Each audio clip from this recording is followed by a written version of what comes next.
ជីវិតអ្នកម៉ែអើយខំថែរូបកូនណាទោះបីក្រាបលូនម៉ែមិនរញរីសួរអើ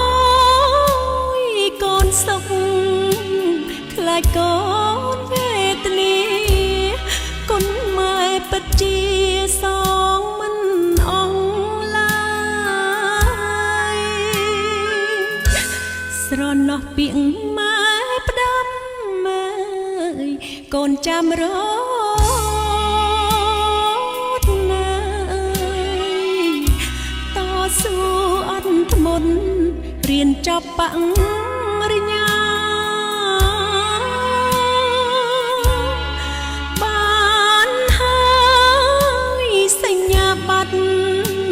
ខាងផ្នែកទីផ្សារដែលកូនប្រាថ្នាតាមបណ្ដាំម៉ែកូនមិនភ្លេចទេ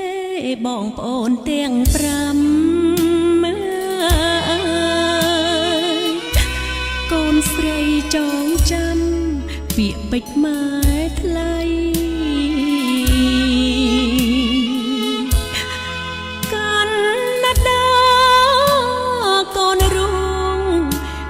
ការងារល្អ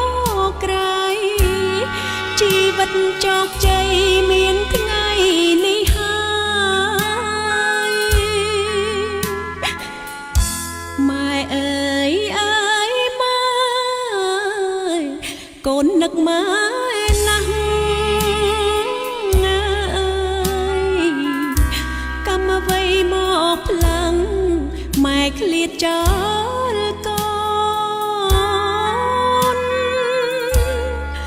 នឹកម៉ែរាល់ថ្ងៃស្ទើរជាមិនសន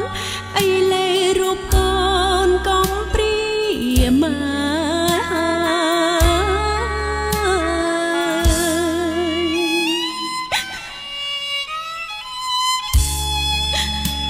ម៉ែកូនមិនភ្លេចទេនៃពាក្យពេចន៍ដែលបានផ្ដាំកូនកូនទទួលជោគជ័យបានហើយតែពេលនេះកូនមិនអាចសងគុណអ្នកម្ដាយឲ្យម៉ែរស់នៅចិត្តកូនបានទៀតទេកូនមិនភ្លេចទេបងប្អូនទាំង5ម៉ែអើយ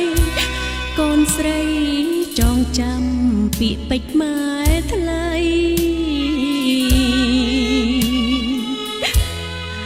កាន់ណាតាកូនរួងមានការងារល្អក្រៃជីវិតជោគជ័យមានថ្ងៃ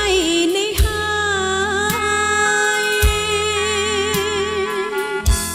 ម៉ែអើយអើយម៉ែកូននឹកម៉ែណាស់អើយកម្មអ្វីមកផ្លាំងម៉ែឃ្លាតចោលកូននឹកម៉ែរាល់ថ្ងៃស្ទើរជាមិនសនអីលើរូបកូនកុំព្រាម៉ែ